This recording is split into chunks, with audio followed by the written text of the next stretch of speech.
early on, you would have had faced different circumstances in opening stores compared with, say, now. So can you give us a feel for the sorts of challenges you had back in the early 2000s and contrast them with the challenges that you've got now? So back then, in a growing industry, in an industry where even the government, the local governments, they didn't know how to deal with a Western cafe. So I think they were kind of making things up as they went. So to try and have one store and then open a second store, third store, as much as we were navigating, they were also navigating. So to try and open stores in that kind of environment, it really literally was trial and error. When we got to our fifth store, we thought we knew enough to then just copy and paste. But by then, the market had opened a little bit. There were more Western cafes trying to open. For sure, there were more hotels and restaurants opening. And all the things that we had assumed simply just wasn't the case. Because Shanghai, because we were only in Shanghai at the time, Shanghai is such a massive city that I guess what you'd call here as suburbs, each suburb was different. Each suburb was governed differently.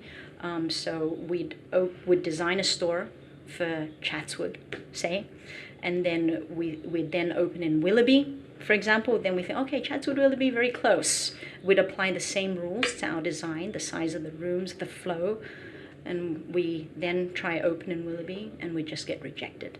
So it was really hard to know what was right. And as foreigners, John and I, we always try to do things the right way, because ultimately it's not where we are. We have to really just stick by the rules.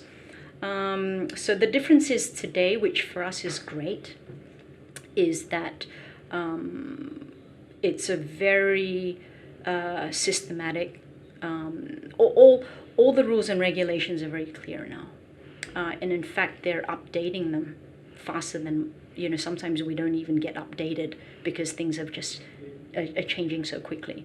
The good thing for us is as a bigger company is that we're able to follow those rules and continue to open business.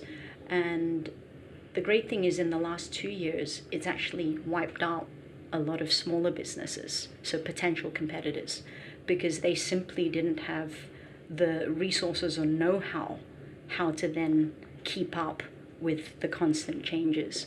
That I really refer to FDA, so the health department, size of kitchens, the fire safety rules and all of that. There just used to be a lot of shortcut, and the smaller your company, the one-off brands, the easier it is to get away with making your room smaller or so on and so forth. But we open in A-grade malls, A-grade locations, so everything is governed a lot more strictly. So for us, actually, all the changes we've been very grateful, because it just makes it easier to do, more transparent also to do business.